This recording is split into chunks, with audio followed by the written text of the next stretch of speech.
How to use flight booking system trip.com. Hey everyone, welcome back. In this video I will show you how can you use flight booking trip.com. So let's get started. First, as you have to open the application trip.com, or you can open it on your browser. Simply open browser and search for trip.com. After you search for that, make sure you are logged in with your account. After you logged in with your account on trip.com, at the top in the source field, you'll have to search your destination.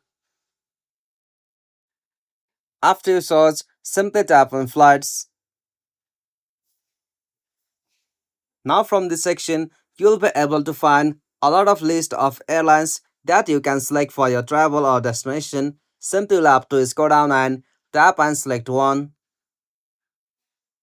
After that, from here you can read the concern, and after you read all of the details and prices, simply tap on select.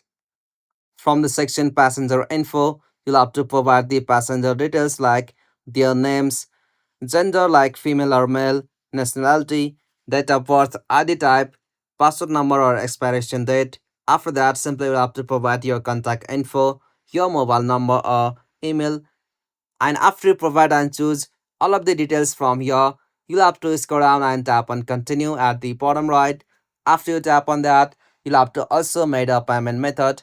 After you made a valid payment method, you'll be able to book or order a flight booking system through the airline. After that, you can just go to the airlines and you can get the tickets. After that, you can start a journey with that destination. And that's it. This is the easiest way to book any destination from trip.com. If you found this video helpful, please make sure to like and subscribe for more videos like this. Thanks for watching. Have a good day.